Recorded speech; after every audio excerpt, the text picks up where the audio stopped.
friends. This month we're talking about transitions that tend to coincide around that menopause transition.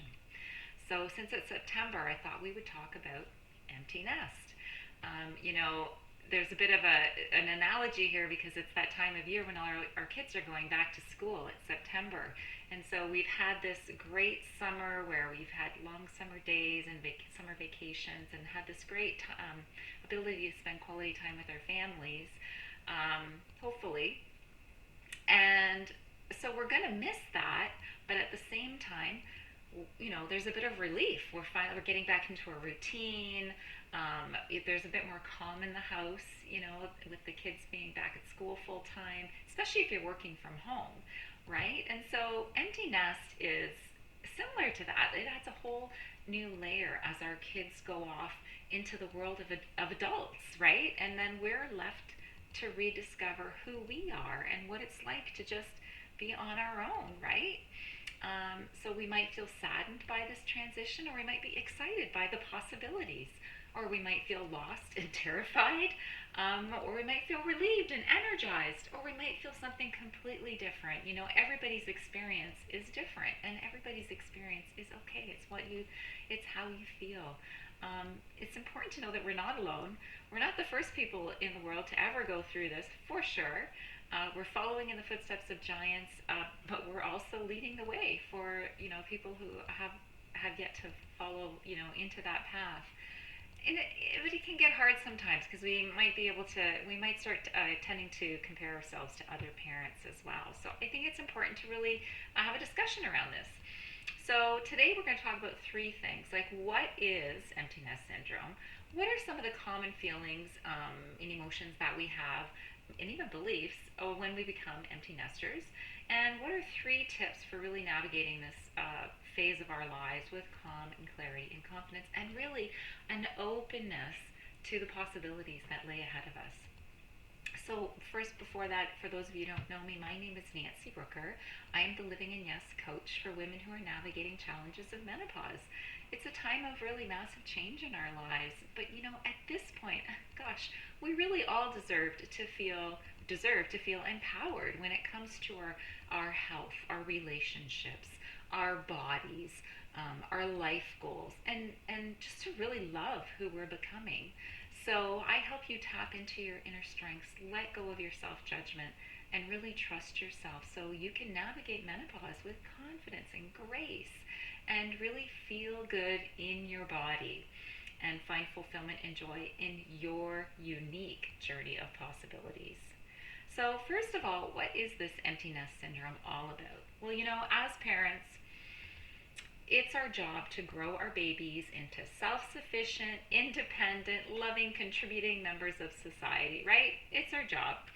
But it's a bittersweet time in our life because we did our job and we did it well, and off they go, and now we're like, okay, who are we now, right? It changes our household dynamics. It changes our relationship with our significant other.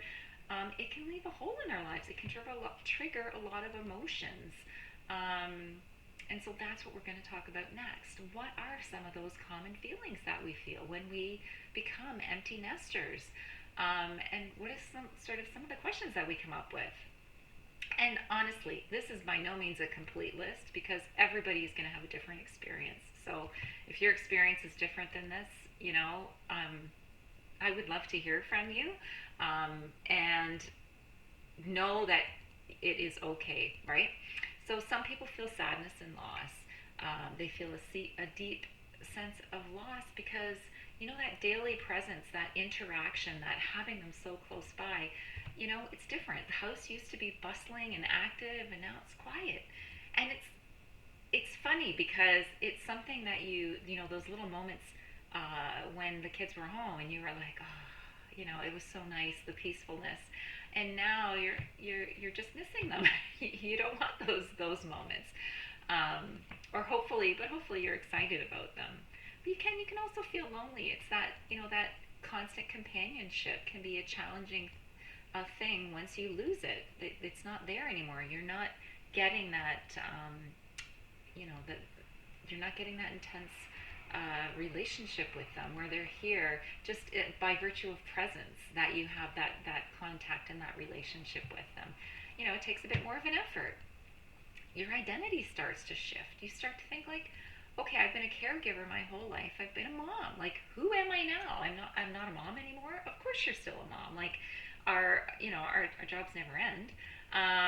But you start to sort of go, okay, well, what am I doing now, and who do I want to be, and what do I want this part of my life to look at, and what's important to me? I mean, you are so much more than the parts of what you think. Like, of course, you're a mom, and you're a spouse, and you're a sister, and you're a daughter, and you might be whatever your job is, and you have all of these things, but you're so much more than even the sum of all of that. And it's really trying to figure out what that is for you. You might be worried or concerned, right? Because you don't see them every day anymore, so it's harder to judge their well-being. You're always going to worry: are they safe? Are they healthy? Are they adjusting? It's the parent in us. Of course, you want to protect and support, but at the same time, acknowledge the good work that you've done, and that they're out there and rocking it. Because of the work that you've put in. Again, there's that you feel like there's a loss of routine. You've got fewer responsibilities. Maybe you don't know what to do with yourself. You start reevaluating your relationships, right? The focus is shifting from the kids to really, maybe to your one-on-one with your significant other. Maybe you're starting to reassess that relationship. But hopefully what you're trying to do is figure out how you move forward together now, and what you enjoy together, and what you both value, and what does that look like? How do you become the dynamic duo that you are, right? So it's a really mixed bag of emotions, and that in itself is confusing and conflicting. So what kinds of things can you do? Well, number one, acknowledge and embrace those feelings, because they are yours and they are valid, and you're completely okay to feel that. Now, having said that, well, if you get to the point where you can't cope and you really need extra support because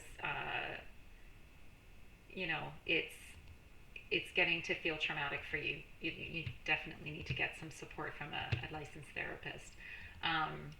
But if you're looking for ways to just figure it all out, definitely that's something we could work on together. So what can you do? You can journal those emotions. You can write them down, because then you're noticing what's going on, and you're outputting it to a place of non-judgment, because it's just yourself. You're just writing it all down yourself. Nobody's looking at it. And what's interesting about it too is over time you can actually sort of track your journey, because you can see at the beginning, this is how I felt, and weeks or whatever, months later, oh yeah, I'm starting to really notice I'm not even making entries, like I'm feeling really good, or and so you can really sort of gauge your emotional journey over time. Really practicing mindfulness is important too. Some of the doing a box breath or a deep breathing ritual, taking 3 breaths, when you start to feel anxious, doing meditation, doing yoga, doing tapping, whatever it is that just staying present for your emotions and acknowledging that that's how you feel can really calm that overwhelm for you and help you move forward. So that, the next step is you can create your support system. You can obviously join a support group online that's geared towards empty nest, and really sharing your stories and connecting with people who are in the same situation as you. You can get ideas from them on how they moved through it, or you can really just get validation from the community that that's it. You're completely normal, and that's perfectly fine. Plan some regular social activities. Like catch up with your girlfriends. Go for a coffee date with your spouse, or go for a date night, go for a movie night, go to a book club, have a game night, whatever that is.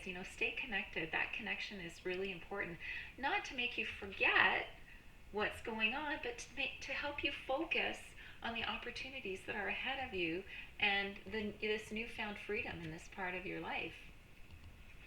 And tip number 3 is going to be just to rediscover your passion and interests. You can make a list of activities, things that you maybe used to like to do that you then just realized you had no time for anymore, like before kids, and now your kids are out, so maybe you have some time to pick up an old activity that you really loved to do. Maybe you love to ski, or maybe you love to knit, or whatever. Maybe you like to scrapbook. Pick that back up again. Or think about things that you'd like to explore. And my husband and I are saying all the time, we live in Canada and we don't know how to curl. So we're thinking that that's something we're going to learn to do, is to curl. And set yourself some kind of goal. It doesn't have to be big. If you always love to paint, maybe you start with the goal of just making the phone call to book yourself into the class, where the painting class or something. Or maybe you're gonna set the goal to be, I've always wanted to create this whatever, of this book, this article, this sweater, this painting, this whatever it is. I'm going to find a way to do that before the end of the year. And then you chunk that down so that you can get that done. The bottom line, as I keep saying, life shifts, so can you. Menopause should be a groove, not a grind. So think of this part of your life as a new adventure, right? Be open to the possibilities. Allow yourself to experience things. It's your time. So, empty nest is going to happen eventually. Gosh, we all hope. You're going to have a lot of feelings about it, and that's perfectly okay. Acknowledge, embrace those feelings, get that support system in place, and rediscover who you are. Shape this journey with, confidence. You can. And, if you want to work together to help, craft that menopause vision statement, what's important to me? What do I really want out of this time in my life? What do I want it to look like? How am I going to make that into a reality? Let's do that together. Book your free consultation. Let's help you rock your life and live in yes. So when you're ready to begin, let's connect. And remember, in the midst of change is often when we find our truest selves. So thanks for listening. Grab your freebies. They're in the link down below. Come, subscribe to the channel. Come visit me over at Living in Yes on Facebook. Shoot me an email. Let's connect. Great to see you. We'll see you next week.